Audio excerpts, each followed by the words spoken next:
أيها الناس اتقوا الله حق تقاته ولا تموتن إلا وأنتم مسلمون. أعوذ بالله من الشيطان الرجيم. إن فرعون علا في الأرض وجعل أهلها شيعا يستضعف طائفة منهم يذبح أبناءهم ويستحيي نساءهم إنه كان من المفسدين.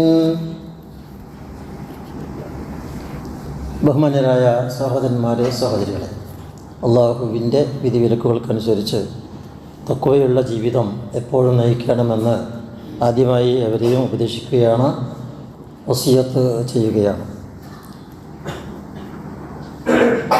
ധിക്കാരികളും സ്വേച്ഛാധിപതികളും ഭയങ്കരമായ അഹങ്കാരികളും ദുഷ്ടന്മാരുമായ ഭരണാധിപന്മാർ ലോകത്ത് വരിക എന്നത് ലോകത്തെ ഒരു സമ്പ്രദായം തന്നെയാണ്. അവർ ജനങ്ങളെ അടിച്ചമർത്തും, സ്വേച്ഛാധിപത്യം കാണിക്കും, അക്രമം കാണിക്കും, കൊലപാതകങ്ങൾ നടത്തിവിടും, കുഴപ്പമുണ്ടാക്കും, ഒക്കെ ചെയ്യും അത്തരത്തിലുള്ള ഭരണാധിപന്മാരായ ആളുകൾ. അപ്പോൾ സ്വാഭാവികമായും അതിനെതിരെയുള്ള എതിർവിപ്ലവങ്ങളും ഉണ്ടാകും. അത് കുറവാണ്, എന്നാലും ഉണ്ടായിക്കൊണ്ടിരിക്കും. അതുകൊണ്ടുള്ള പ്രശ്നങ്ങൾ, മനുഷ്യ സമാധാനം നഷ്ടപ്പെടുകയും ആളുകൾ അന്യായമായി അനീതിക്ക് വിധേയരാവുകയും ഒക്കെ ചെയ്യും. അത് സ്വാഭാവികമാണ്, ലോകത്ത് എപ്പോഴും നടന്നുകൊണ്ടിരിക്കുന്ന സംഗതികളാണ്. പലപ്പോഴും പലയിടങ്ങളിലും നടന്നുകൊണ്ടേയിരിക്കും. അത്തരം സ്ഥലങ്ങളിലെല്ലാം വിശ്വാസികൾ എന്ത് നിലവാരം പുലർത്തണം, എന്ത് നടപടികളുമായാണ് അവർ മുന്നോട്ട് പോകേണ്ടത് എന്നതാണ് നാം ചിന്തിക്കേണ്ടുന്ന ഏറ്റവും വലിയ വിഷയം. കടുത്ത പരീക്ഷണങ്ങളായിരിക്കും അത്തരം ഭരണാധിപന്മാർ നമ്മെ ഭരിക്കേണ്ടി വരുന്ന അവസ്ഥയിൽ. അതിന് പല കാരണങ്ങളുണ്ട്, അത് നമുക്ക് വേറെ വിശദീകരിക്കാം. ഹസനുൽ ബസരി റളിയല്ലാഹു അൻഹു പറഞ്ഞിട്ടുണ്ട്, അള്ളാഹുവിനെ അനുസരിച്ച് ജീവിക്കുന്ന മനുഷ്യന് ഒരുപാട് കഷ്ടപ്പാടുകളും ബുദ്ധിമുട്ടുകളും ഞെരുക്കങ്ങളും ഒക്കെ ഉണ്ടായിക്കൊണ്ടിരിക്കും. അതേ സ്ഥാനത്ത് പാപങ്ങൾ ചെയ്ത് ധിക്കാരിയായി ജീവിക്കുന്നവർക്ക് വളരെ ആശ്വാസവും സമാധാനവും ഒക്കെ ആയിട്ട് അവരുടെ ജീവിതം മുന്നോട്ട് പോകും. റസൂൽ കരീം സ്വല്ലല്ലാഹു അലൈഹി വസല്ലം പറയുന്നുണ്ട്, അള്ളാഹു പറയുന്നതായിട്ടാണ് റസൂൽ പറയുന്നത്, ഇന്നി ഖലഖ്തു ഇബാദി ഹുനഫാ, ഞാൻ എൻ്റെ അടിമകളെല്ലാം വളരെ വക്രത ഇല്ലാതെ നിഷ്കളങ്കരായി നിർമ്മല ബുദ്ധിക്കാരായി ഗൃജുമാനസരായിട്ടാണ് നാം എൻ്റെ അടിമകളെ സൃഷ്ടിച്ചിട്ടുള്ളത്. ഫജാഅത്തുഹും ഷയാത്തീൻ, എന്നിട്ട് അവരുടെ അടുത്തേക്ക് ശൈത്താന്മാരിങ്ങനെ കടന്നു വരും. ഫജ്താലത്തുഹും അൻ ദീനിഹിം, എന്നിട്ട് അവിടെ മതത്തിൽ നിന്ന് അവരെ അകറ്റി മാറ്റും. പിടിച്ചു വലിക്കുന്ന ഇജ്താലിൻ്റെ അർത്ഥം, പിശാച് അവനെ പിടിച്ചു വലിച്ചു കൊണ്ടുപോകും ദീനിൽ നിന്ന് അകലത്തേക്ക്. അപ്പോൾ അല്ലാഹു പറയാ, വഹറംതു അലൈഹിം മാ അഹ്ലൽതു ലഹും, അങ്ങനെ പിശാചിന് വിധേയമായ ആളുകളായി അവർ തീരുമ്പോൾ നാം പല ഹലാലുകളും അവർക്ക് ഹറാമുകളാക്കി മാറ്റും. എന്ന് പറഞ്ഞാൽ പലതരത്തിലുള്ള പ്രയാസങ്ങളും ബുദ്ധിമുട്ടുകളും അവർക്ക് വന്നുകൊണ്ടിരിക്കും. ഇതാണ്. അതുപോലെ തന്നെ റസൂൽ സ്വല്ലല്ലാഹു അലൈഹി വസല്ലം അള്ളാഹു പറഞ്ഞതായി പറഞ്ഞ മറ്റൊരു ഖുദ്സിയായ ഹദീസിൽ പറയുന്നത്, മാലി അബ്ദി അൽ മുഅ്മിൻ ഇൻദി ജസാ, ഏതൊരു അടിമക്കും, ഒരു മുഅ്മിനായ അടിമക്ക് എൻ്റെ അടുത്ത് പ്രതിഫലം ഉണ്ടാകും.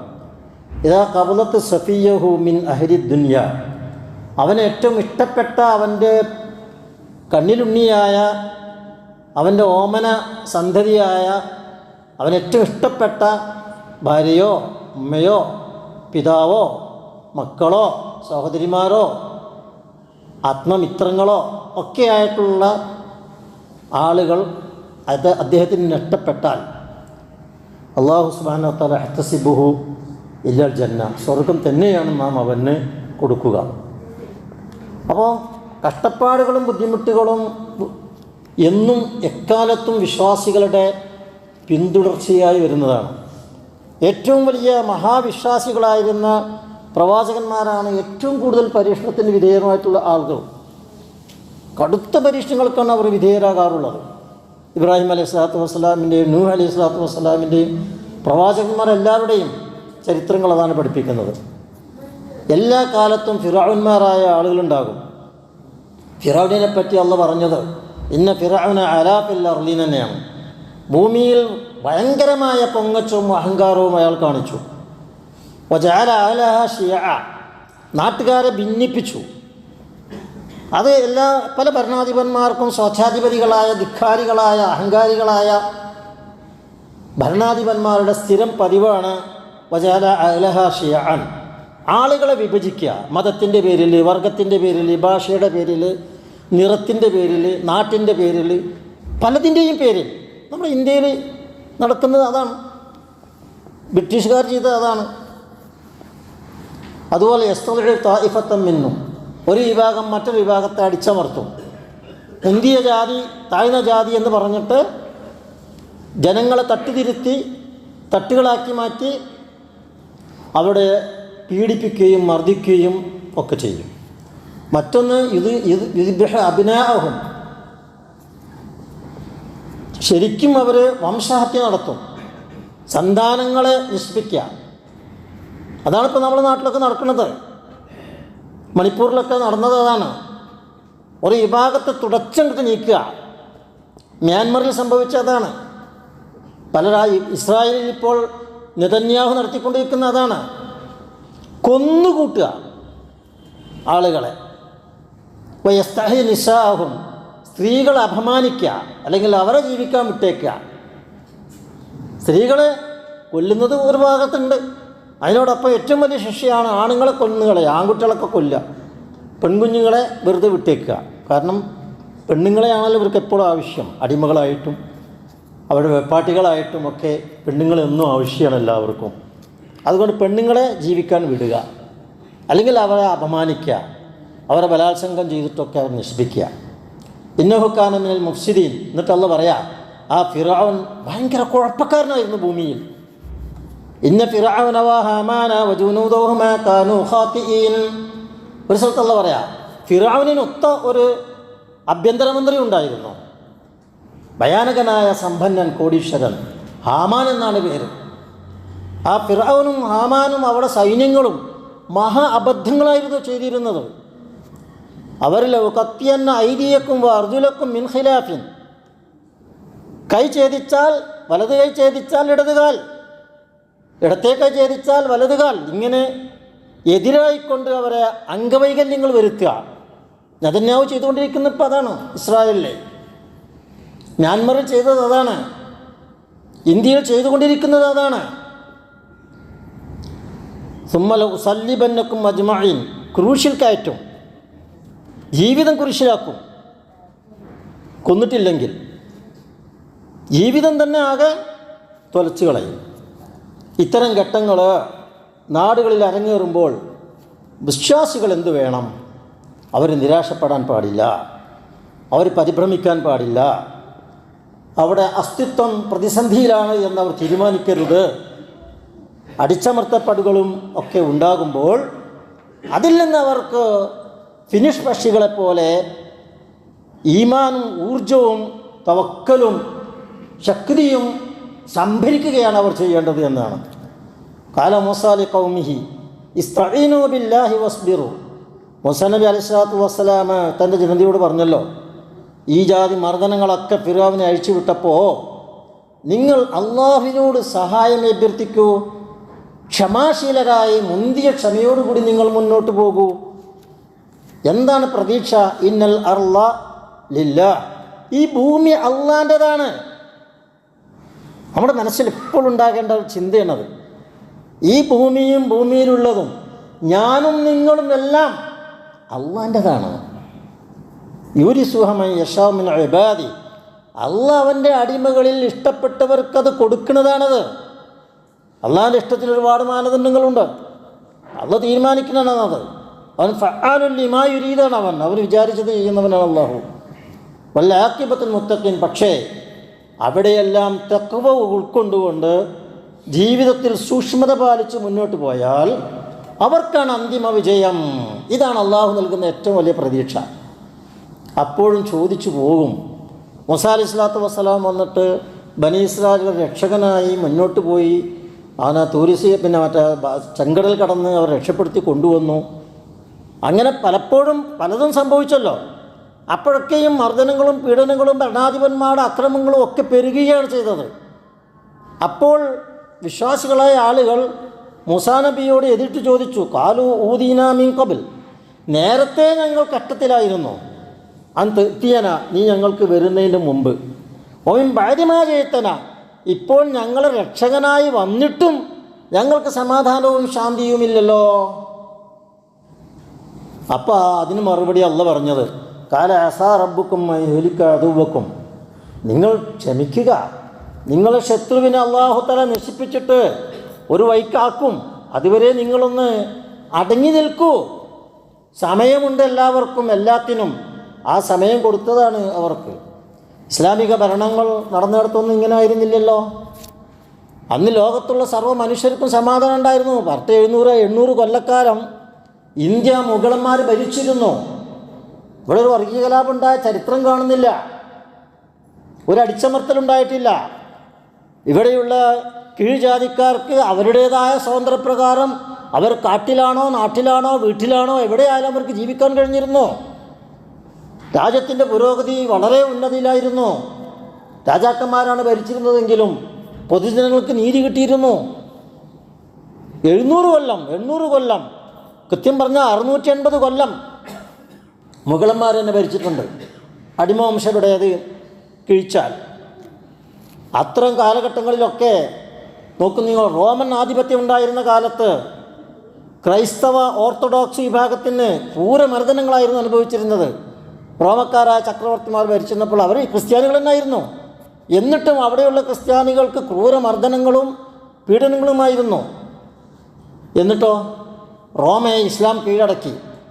മുആവിയ റളിയല്ലാഹു അൻഹുവിൻ്റെ കാലത്ത് 4 ഖലീഫമാർക്ക് ശേഷം ഏറ്റവും മനോഹരമായി 1/4 നൂറ്റാണ്ടിലധികം നീണ്ടുനിന്ന സുന്ദരമായ ഇസ്ലാമിക സുവർണകാലമെന്ന് പറയാവുന്ന ഭരണമായിരുന്നു മുആവിയ റളിയല്ലാഹു അൻഹുവിൻ്റെ കാലം. ആ കാലത്താണ് റോമ കീഴടക്കിയത്. റോമ കീഴടക്കിയതിന് ശേഷം അവിടെ സ്വതന്ത്രമായ മതസ്വാതന്ത്ര്യമായിരുന്നു നൽകിയിരുന്ന അദ്ദേഹം. ക്രൈസ്തവ മഠങ്ങളുടെ നികുതി തന്നെ അദ്ദേഹം ഒഴിവാക്കി കൊടുത്തു മുആവിയ. അമുസ്ലിങ്ങൾ ഭരണത്തെ ശക്തമായി സഹായിക്കുന്നവരായി മാറി. മവാലികൾ, അടിമകളായിട്ടുള്ള ആളുകൾക്ക് പോലും അന്തസ്സാർന്ന ജീവിതം മുആവിയ അനുവദിച്ചു. അബ്ദുല്ലാഹ് ഇബ്നു ദിറാജ് എന്ന് പറയുന്ന അടിമവംശത്തിൻ്റെ ഒരാൾ, അദ്ദേഹം കൂഫയിലെ ഏറ്റവും വലിയ സാമ്പത്തിക വിദഗ്ധനായ ഉദ്യോഗസ്ഥനായിട്ട് നിയമിച്ചു. വിർദാൻ റളിയല്ലാഹു അൻഹുവിനെ, വിർദാൻ എന്ന് പറയുന്ന ആളെ ഈജിപ്തിൽ ഗവർണറായി നിയമിച്ചു. ഫിനാൻസ് സെക്രട്ടറിയായിട്ട് വകുപ്പുകൾ അദ്ദേഹത്തിന് ഭാഗിച്ചു കൊടുത്തു. സഅദ് എന്ന് പറയുന്ന ഒരു മൗലക്ക് മുആവിയയുടെ അംഗരക്ഷകനായിട്ട് അദ്ദേഹം നിയമിച്ചു. ഡമസ്കസ്ക്ക് ക്രിസ്ത്യൻ ചർച്ചുകൾ വിപുലീകരിച്ചു കൊടുത്തു. ഭൂകമ്പത്തിൽ തകർന്നുപോയ ഒഡീസ ചർച്ച് പുതുക്കി നിർമ്മാണം പുതിയതായി നിർമ്മിച്ചു കൊടുത്തു മുആവിയ. അലക്സാണ്ട്രിയയിൽ മാർ മാർക്കോസ് ചർച്ച് അദ്ദേഹം സ്വന്തം ഇൻട്രസ്റ്റ് എടുത്തിട്ട് പണിതു കൊടുത്ത ദേവാലയമാണ്. ഇന്നും അത് തലയുയർത്തി നിൽക്കുന്നുണ്ട്. ക്രൈസ്തവ ലോകത്തിൻ്റെ അഭിമാനമായിട്ട് അലക്സാണ്ട്രിയയിലെ മാർ മാർക്കോസ് ചർച്ച്. ഇതൊക്കെ മുസ്ലിം ഭരണാധിപന്മാർ എവിടെ ഭരിച്ചിരുന്നപ്പോഴും അവർ തമ്മിൽ ആഭ്യന്തര കലാപങ്ങളൊക്കെ പലപ്പോഴും ഉണ്ടായിട്ടുണ്ട്. നമ്മുടെ ഇന്ത്യ രാജ്യം ഭരിച്ചിരുന്ന മുഗളന്മാർ പരസ്പരം പല ചതികളും വഞ്ചനകളും അധികാരത്തിന് വേണ്ടി പലതും നടത്തിയിട്ടുണ്ട്, സാമ്രാജ്യത്തെ ഉപയോഗിച്ചിട്ടുണ്ട്. പക്ഷേ പൊതുജനങ്ങളെയോ മനുഷ്യരെയോ ആ നാട്ടിലുള്ളവരെയോ നാട്ടുകാരെയോ ഉപദ്രവിച്ചിട്ടില്ലെന്ന് മാത്രമല്ല, സർവത്ര നന്മകളും അവർക്ക് ചെയ്തു കൊടുത്തിട്ടുണ്ട്, സർവ്വ സ്വാതന്ത്ര്യം അവർക്ക് കൊടുത്തിട്ടുണ്ട്. പിന്നെ എന്തുകൊണ്ടാണ് അല്ലാഹു തആല ഇത്തരത്തിലുള്ള ഭരണാധിപന്മാരായ ആളുകളെ, ഫറോവമാരെ, നമ്രൂദുമാരെ, നെതന്യാഹുമാരെ, അതേപോലെയുള്ള നമ്മുടെയൊക്കെ ഇന്നത്തെ കാലത്തെ ഭരണാധിപന്മാരെ പോലെയുള്ളവരൊക്കെ അള്ളാഹു നിശ്ചയിക്കുന്നത് എന്തിനാണെന്ന് വെച്ചാൽ വിശ്വാസികളെ പരീക്ഷണ മൂശയിൽ പരീക്ഷിക്കുവാനാണ്. അത് നമ്മൾ മനസ്സിലാക്കണം. നമ്മൾ ഒരിക്കലും പതറിപ്പോകരുത്. വിശ്വാസികൾ പരീക്ഷിക്കപ്പെട്ടുകൊണ്ടേയിരിക്കും. അവർക്ക് അള്ളാഹു വാഗ്ദാനം ചെയ്തത് അവിടെ അധ്വാനം കൊണ്ട് തന്നെ കരസ്ഥമാക്കാൻ അള്ളാഹു വഴിയൊരുക്കും. മറ്റുള്ളവരുടെ ഔദാര്യത്തിന്മേലല്ല മുസ്ലിങ്ങൾ ജീവിക്കേണ്ടത്. അവരുടെ അധ്വാനത്തിൻ്റെ ഫലമായി, അവരുടെ ബുദ്ധിയുടെ ഫലമായി, അവരുടെ വിവേകത്തിൻ്റെ ഫലമായി, അവരുടെ ത്യാഗത്തിൻ്റെ ഫലമായി, അവരുടെ ഈമാനിൻ്റെ കരുത്തിൽ, അവരുടെ തവക്കുലിൻ്റെ കരുത്തിൽ അവർ തന്നെ സ്വന്തം നേടിയെടുക്കുന്ന അവസ്ഥയിലേക്ക് അല്ലാഹു തആല മുസ്ലിങ്ങളെ കൊണ്ടുവരാൻ വേണ്ടി അവരല്ലാത്ത ഭരണാധിപന്മാരെ കൊണ്ടുവരും. ഖുർആൻ അത് പറഞ്ഞിട്ടുണ്ട്. ഖദ് ഖലത്ത് മിൻ ഖബ്ലിക്കും സുനനും. അള്ളാഹിൻ്റെ സുന്നത്ത്, അള്ളാഹുവിൻ്റെ ചര്യ പലതും ഇങ്ങനെ നടന്നു പോയിട്ടുണ്ട് ചരിത്രത്തിൽ. വലാ തഹിനു വലാ തഹ്സനു, നിങ്ങൾ ദുഃഖിക്കുകയോ വേദനിക്കുകയോ ചെയ്യണ്ട. വഅൻതുമുൽ അഅലൗന ഇൻ കുന്തും മുഅ്മിനീൻ, വിശ്വാസികളാണെങ്കിൽ നിങ്ങൾക്ക് തന്നെയാണ് ഔന്നിത്യമുള്ളത്. വലിയഅലമല്ലാഹു അല്ലദീന ആമനൂ മിൻകും, നിങ്ങളിൽ നിന്ന് വിശ്വാസികൾ ആരാണ് എന്ന് വേർതിരിക്കാൻ വേണ്ടിയാണ് അള്ളാഹു ഇത് ചെയ്യുന്നത്. വയത്തഖദ മിൻകും ശുഹദാ, നിങ്ങളിൽ നിന്ന് ശുഹദാക്കൾ ഉണ്ടാക്കാനാണ്, രക്തസാക്ഷികൾ നിങ്ങളിൽ നിന്നുണ്ടാകണം. ഇപ്പം ഫലസ്തീനിലൊക്കെ കൊല്ലപ്പെട്ട പിഞ്ചു പൈതൽ വരെ ശുഹദാവാണ്. ശുഹദാക്കളുടെ പ്രതിഫലം അവർക്ക് കിട്ടും സ്വർഗത്തിൽ. അതുകൊണ്ട് നിങ്ങളെ സ്വർഗത്തിലേക്ക് കൊണ്ടുവരാനാണ് അല്ലാഹു തആല ഇമ്മാതിരി ഭരണാധിപന്മാരെയും ധിക്കാരികളെയും നിങ്ങളുടെ പിരടിയിൽ വെച്ച് കെട്ടുന്നത്. നിങ്ങളത് മനസ്സിലാക്കണമെന്നാണ് അള്ളാഹു പഠിപ്പിക്കുന്നത്. വയത്തഖദ മിൻകും ശുഹദാ, പിന്നെ വലിയുമഹ്യിസല്ലാഹു അല്ലദീന ആമനു, സത്യവിശ്വാസികളെ സ്ഫുടം ചെയ്തെടുക്കാനാണ്, തംഹീസ് ചെയ്യാൻ, അവരെ ശുദ്ധീകരിച്ച് ലോകത്തിനും അവർക്കും കുടുംബത്തിനും നാട്ടിനും നാട്ടുകാർക്കും ഭൂമിക്കുമെല്ലാം ഉപകാരമുള്ള സംശുദ്ധരായ ആളുകളെ വളർത്തിയെടുക്കാനാണ് അല്ലാഹു തആല അങ്ങനെ ചെയ്യുന്നതെന്നാണ്. വയംഹഖൽ കാഫിരീൻ, അവിശ്വാസത്തെയും അവിശ്വാസികളെയും തുടച്ചു നീക്കുവാനാണ് അള്ളാഹു അത് ചെയ്യുന്നത്. വലിയഅലമല്ലാഹു അല്ലദീന ജാഹദൂ മിൻകും, നിങ്ങളിൽ നിന്ന് ത്യാഗത്തോടുകൂടി ജീവിക്കാൻ തയ്യാറായി വരുന്നവരാരാണ് എന്നറിയാൻ വേണ്ടിയിട്ടാണ് അല്ലാഹു തആല ഇമാതിരി പരീക്ഷണങ്ങൾ നിൽക്ക് തരുന്നത്. വയഅലമ സ്സാബിരീൻ, ക്ഷമാശീലരാരാണ് എന്ന് മനസ്സിലാക്കാനുമാണ്. അപ്പോൾ ചില ഭരണകൂടങ്ങൾ നന്നായി നന്മ വരുത്തും, അധിക ഭരണകൂടങ്ങളും തിന്മകളാണ് ഉണ്ടാക്കുക. ഭരണത്തിൻ്റെ അഹങ്കാരം വന്നാൽ അവർ പിന്നെ ദൂർത്തടിക്കും, പൊങ്ങച്ചം കാണിക്കും, അഹങ്കാരം കാണിക്കും. കാണുന്നില്ല നമ്മൾ നമ്മുടെ പത്രങ്ങളിലൊക്കെ. ഇന്ന് പോലും മുസ്ലിങ്ങളുടെ എണ്ണത്തിൻ്റെ പേരിൽ അസൂയ പറയുക, ക്രിസ്ത്യാനികളുടെയും മുസ്ലിങ്ങളുടെയും എണ്ണം പെരുകുന്നു, ഹിന്ദുക്കളുടെ എണ്ണം കുറയുന്നു എന്ന് പറഞ്ഞിട്ട് വർഗീയത ഇടയ്ക്ക് വിടുന്നു. ഈ അടുത്ത കാലത്തൊന്നും ഒരു സെൻസസ് ഒന്നും നടത്തിയിട്ടില്ല. 2011 നടന്ന സെൻസസ് വെച്ചിട്ടാണ് ഇപ്പോൾ പറയണത് മുസ്ലിങ്ങളുടെ എണ്ണം പെരുകുന്നു എന്ന്. അതുകൊണ്ട് മുസ്ലിങ്ങളെ കശാപ്പ് ചെയ്യണമെന്നാണ് അതിൻ്റെ വങ്ക്യം തരുന്ന ആശയം. അതാരാ പറയുന്നത്? രാഷ്ട്രത്തിന് അഭയം നൽകേണ്ട, രാഷ്ട്രത്തിന് അങ്ങേയറ്റം നന്മ ചെയ്യേണ്ട, രാഷ്ട്രത്തിലെ മുഴുവൻ മനുഷ്യരും എൻ്റെ പ്രജകളാണെന്ന് ധരിക്കേണ്ട ആളുകൾ. അവരാണെങ്കിലോ ഏറ്റവും കൂടുതൽ സുഖലോലുപന്മാരും ആഡംബരപ്രിയരുമായി ജീവിക്കുകയും ചെയ്യുന്നു. എന്നിട്ടിവിടെ മനുഷ്യരെ തട്ടുതട്ടാക്കി തിരിക്കുന്നു. നമ്മുടെ ഇന്ത്യൻ രാജ്യത്തിൻ്റെ സമ്പത്തിൽ 95% 5% വരുന്ന ഗംഭീരമായ കോടീശ്വരന്മാരുടെ കയ്യിലേക്ക് കൊടുക്കുന്നു. 95% വരുന്ന ജനതയ്ക്ക് 5% വിഭവം മാത്രമാണ് അനുഭവിക്കാനുള്ളത്. എങ്ങനെയാണ് ഒരു നാട്ടിൽ സമാധാനവും ശാന്തി ഉണ്ടാകുക?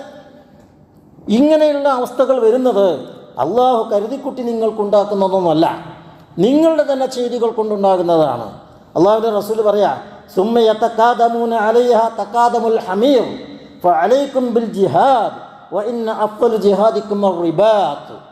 അള്ളാഹുവിൻ്റെ റസൂൽ പറയാ, ആളുകൾ ഇങ്ങനെ നിങ്ങളുടെ മേൽ ഭരണം നടത്തി ആക്രമിച്ച് സ്വജാധിപത്യം കാണിച്ച് അനീതി കാണിച്ചിട്ട് സുമ്മ യതകാദമൂന അലൈഹ തകാദമുൽ ഹമീർ, ഒരു കഴുത പോയിട്ട് മരത്തിൻ്റെ തൊലി കരണ്ട് തിന്നുന്നത് പോലെ നിങ്ങൾ കരണ്ട് തിന്നും.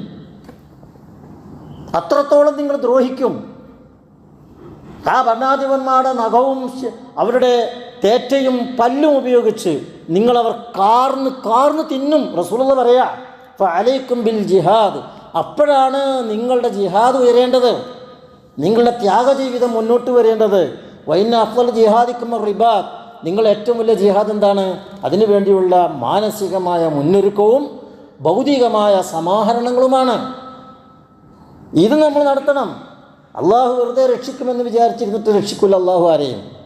അള്ളാഹ് രക്ഷിക്കണമെങ്കിൽ നിബന്ധനകൾ ഒക്കണം. മനുഷ്യൻ്റെ ഭാഗത്ത് നിന്ന് നാം ഉണ്ടാക്കേണ്ടുന്ന എല്ലാ നിബന്ധനകളും ഒക്കണം. അപ്പോഴാണ് ആ ഒരു നന്മ വന്നു ചേരുക. റസൂലുള്ളാഹി പറയുന്നുണ്ട്, മാ യസാൽ ബലാഉ ബിൽ മുഅ്മിനി വൽ മുഅ്മിനത്തി ഫീ നഫ്സിഹി വ വലദിഹി വ മാലിഹി ഹത്താ യൽഖല്ലാഹ വമാ അലൈഹി ഖതീഅ. ഇമാം തുർമുദി റിപ്പോർട്ട് ചെയ്ത ഹദീസിലാണത്. ഒരു മുഅ്മിൻ പരീക്ഷണത്തിന് വിധേയമായിക്കൊണ്ടേയിരിക്കും.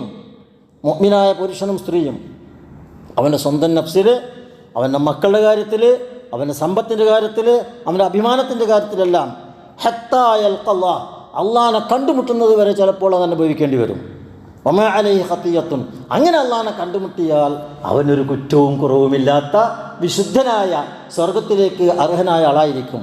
ഇമാം ഷാഫി റഹ്മത്തുള്ളാഹി അലൈഹി പറഞ്ഞൊരു കവിത, 2-3 കവിതയുണ്ട്. ഇനൽ മുലൂക ബലാഉൻ ഹൈതുമാ ഹല്ലു ഫലാ യകുൻ ലക ഫീ അബ്വാബിഹിം ളില്ലു മദാ തുഅമ്മിറു മിൻ ഖൗമിൻ ഇദാ ഗളൈബു ജാറു അലൈക വ ഇന്ന റളൈതുമല്ലു ഫസ്തഗിം ബില്ലാഹി അൻ അബ്വാബിഹിം കറമാ ഇന്നൽ വുഖൂഫ അലാ അബ്വാബിഹിം ദുല്ലു. ഇമാം ഷാഫി റഹ്മത്തുള്ളാഹി പറഞ്ഞ വചനങ്ങളാണിത്.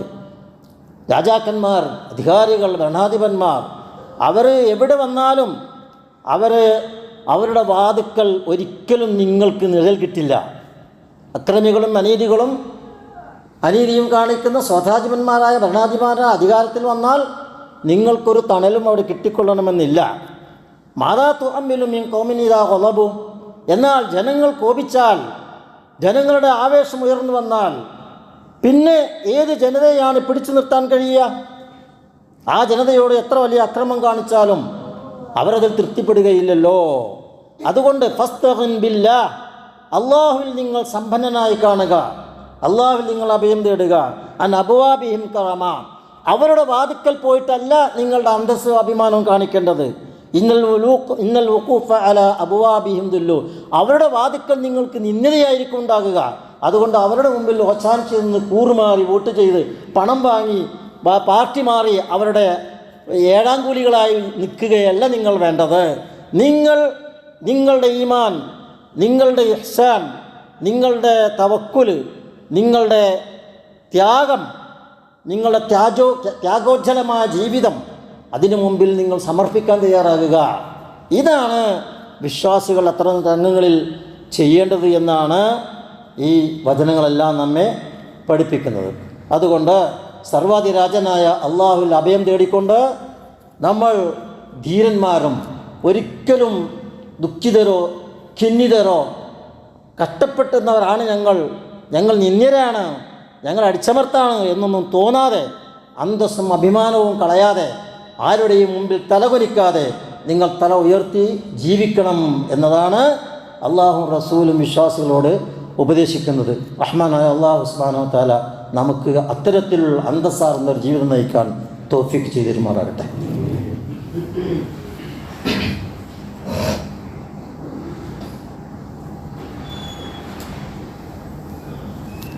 അൽഹംദുലില്ലാഹി റബ്ബിൽ ആലമീൻ വല്ലാഖിബത്തുൽ മുത്തഖീൻ വസ്സലാത്തു വസ്സലാമു അലാ റസൂലിഹിൽ അമീൻ വഅലാ ആലിഹി വസഹ്ബിഹി അജ്മഈൻ. അയ്യുഹന്നാസ് ഇത്തഖുല്ലാഹ ഇബാദല്ലാഹ്. ഒരിക്കൽ കൂടി തഖ്വ കൊണ്ട് വസിയത്ത് ചെയ്യുകയാണ്. അള്ളാഹു നമ്മെ എല്ലാവരെയും മുത്തക്കികളായി ജീവിച്ച് മരിക്കുവാൻ അനുഗ്രഹം ചെയ്ത് തരുമാറാകട്ടെ. പരീക്ഷകളെല്ലാം കഴിഞ്ഞു. നമ്മുടെ മക്കളൊക്കെ റിസൾട്ടുകളൊക്കെ പലതും വന്നു, ഇനിയും വരാനിരിക്കുന്നു. വിദ്യാഭ്യാസം കൊണ്ട് മാത്രമേ നമുക്ക് ശക്തി നേടാൻ കഴിയുകയുള്ളൂ. വിദ്യ നേടിയവനും വിദ്യ നേടാത്തവനും സമമല്ല എന്ന് ഖുർആനിൽ 7 സ്ഥലത്ത് പറയുന്നുണ്ട്. ഒരിക്കലും അറിവുള്ളവനും അറിവില്ലാത്തവനും സമമല്ല. കണ്ണ് കാണുന്നവനും കണ്ണ് കാണാത്തവനും സമമല്ലാത്തതുപോലെ, രാവും പകലും സമമല്ലാത്തതുപോലെ, ഇരുട്ടും വെളിച്ചവും സമമല്ലാത്തതുപോലെ, നന്മയും തിന്മയും സമമല്ലാത്തതുപോലെ അള്ളാഹു അങ്ങനെ ഉപമിക്കുന്നുണ്ട്. അപ്പോൾ വിജ്ഞാനം കൊണ്ടല്ലാതെ രക്ഷയില്ല നമുക്ക്. എന്തുകൊണ്ട് കേരളം ഇന്ത്യയിൽ തല ഉയർത്തി നിൽക്കുന്നൊരു സ്റ്റേറ്റായി മാറിയത്? എന്തുകൊണ്ടാണ്? നമ്മുടെ നവോത്ഥാന പ്രസ്ഥാനവും രാഷ്ട്രീയ സംഘടിത മുസ്ലിം ശക്തിയും ഇത് രണ്ടും കൂടിയപ്പോഴാണ് ഈ നന്മ വന്നിട്ടുള്ളത്. ഇത് ആര് നിഷേധിച്ചാലും യാഥാർത്ഥ്യമാണ്. ചില രാഷ്ട്രീയ ഈനാമ്പേച്ചുകൾക്കൊക്കെ ഇത് പ്രയാസമുണ്ടാക്കാം. ഈ 2 നവോത്ഥാന പ്രസ്ഥാനത്തിൻ്റെ പ്രവർത്തനങ്ങൾ പഴയകാലം മുതൽക്ക് തന്നെ നവോത്ഥാനത്തിൻ്റെ നാന്തി നമ്മുടെ കേരളത്തിലുണ്ടായിട്ടുണ്ട്.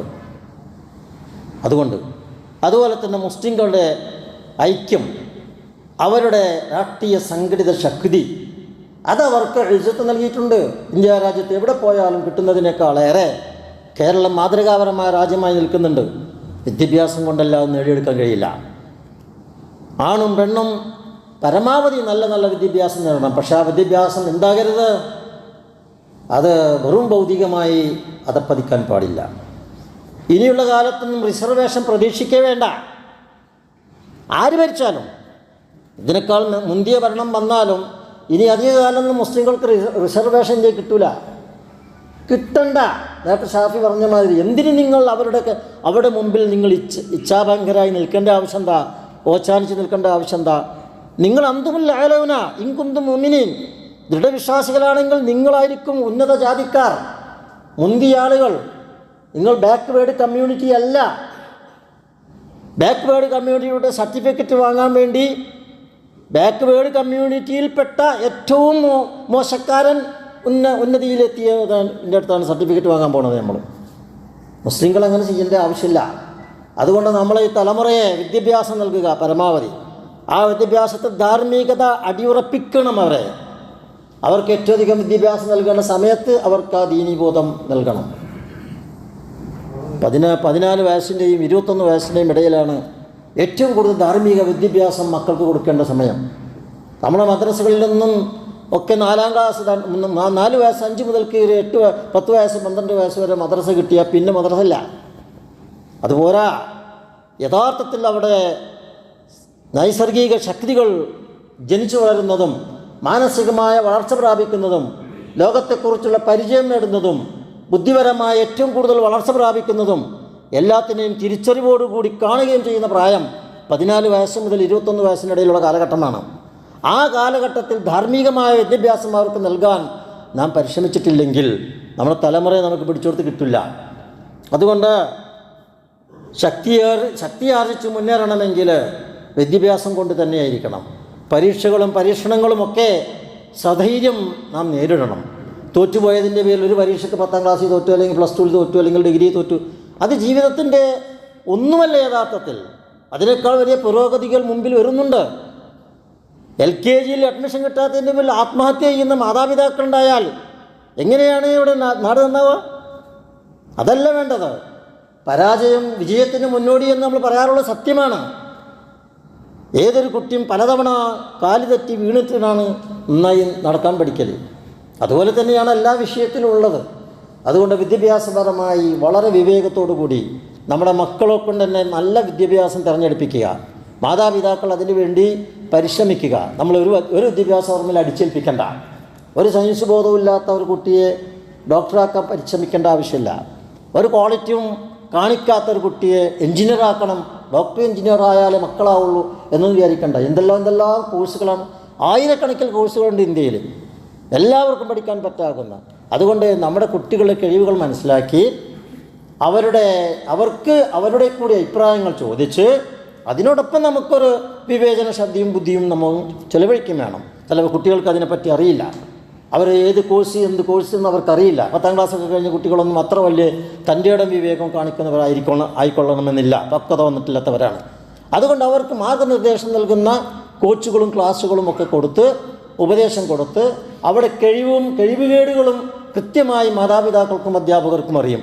അവർ തീരുമാനിച്ചിട്ട് അവർ നല്ല കോഴ്സുകളിലേക്കും വിദ്യാഭ്യാസങ്ങളിലേക്കൊക്കെ കൊണ്ടുപോകാൻ അങ്ങേയറ്റം പരിശ്രമിക്കേണ്ട ഒരു സമയമാണ് എന്ന് സന്ദർഭോചിതമായി ഉണർത്തുകയാണ്. അല്ലാഹു സുബ്ഹാനഹു വ തആല നമ്മുടെ മുസ്ലിം സമുദായത്തെ രക്ഷിക്കുമാറാകട്ടെ. എല്ലാ നിലക്കും, മാനസികമായും ശാരീരികമായും സാമ്പത്തികമായും സാമൂഹ്യമായും എല്ലാ നിലക്കും രാഷ്ട്രീയമായും ഒക്കെ നല്ല വിവേകത്തോടുകൂടി ദീർഘവീക്ഷണത്തോടുകൂടി ചിന്തിച്ച് മുന്നേറുവാൻ അള്ളാഹു നമുക്കെല്ലാം തൗഫീഖ്. ദുഷ്ടന്മാരും അക്രമികളായ ഭരണാധികാരന്മാരിൽ നിന്ന് അള്ളാഹു നമ്മെ എല്ലാവരെയും കാത്തുരക്ഷിക്കുമാറാകട്ടെ. നല്ലൊരു ഭരണം നമ്മുടെ നാട്ടിന് നൽകുന്ന നല്ലവരായ ഭരണാധിപന്മാരെ അള്ളാഹുവെ നീ കൊണ്ടുവന്ന് ഞങ്ങളെ നീ സന്തോഷിപ്പിക്കണമേ റഹ്മാനെ. അള്ളാഹു ഏത് ഭരണാധിപന്മാർ വന്നാലും ഞങ്ങൾ മുഅ്മിനുകളും മുസ്ലിങ്ങളുമായവർക്ക് ചെയ്യാനുള്ള കടമകളും ബാധ്യതകളും ഒക്കെ നിർവഹിക്കാനുള്ള തൗഫീഖും കഴിയും തന്ന് ഞങ്ങൾ അനുഗ്രഹിക്കണമേ റഹ്മാനെ. ചെറുതും വലുതുമായ എല്ലാ തെറ്റുകുറ്റങ്ങളും ഞങ്ങൾക്ക് നീ പുറത്ത് മാപ്പാക്കണമേ റഹ്മാനെ. അള്ളാഹുവെ ഞങ്ങളുടെ അലസത കൊണ്ട്, അറിവില്ലായ്മ കൊണ്ട്, അവിവേകം കൊണ്ട് ഞങ്ങളെ നീ പിടിച്ച് ശിക്ഷിക്കരുതേ നാഥ. അള്ളാഹുവെ, സർവാധിരാജനായ അള്ളാഹുവെ, ഞങ്ങൾക്ക് നീ മഴ വർഷിപ്പിച്ച് അനുഗ്രഹിച്ച് തരണമേ നാഥ. അള്ളാഹുവെ, ജീവജാലങ്ങളെല്ലാം കഷ്ടപ്പെട്ടുകൊണ്ടിരിക്കുന്ന സമയത്ത്, ചൂടുകൊണ്ട് വിഷമിക്കുന്ന ഈ സമയത്ത് ഞങ്ങൾക്ക് മഴ തന്ന് അനുഗ്രഹിക്കണമേ നാഥ. اللهم اغثنا غيثا مغيثا اللهم اغثنا غيثا مغيثا اللهم اغثنا غيثا مغيثا هنيئا مريئا هنيئا مريئا نافيا غير ضار عاجلا غير آجل. ربنا ظلمنا أنفسنا وإن لم تغفر لنا وترحمنا لنكونن من الخاسرين. اللهم اغفر للمؤمنين والمؤمنات والمسلمين والمسلمات الأحياء منهم والأموات إنك مجيب الدعوات قاضي الحاجات. ربنا آتنا في الدنيا حسنة وفي الآخرة حسنة وقنا عذاب النار. ربنا تقبل منا دعاءنا إنك أنت السميع العليم وتب علينا إنك أنت التواب الرحيم واغفر لنا يا غافر المذنبين.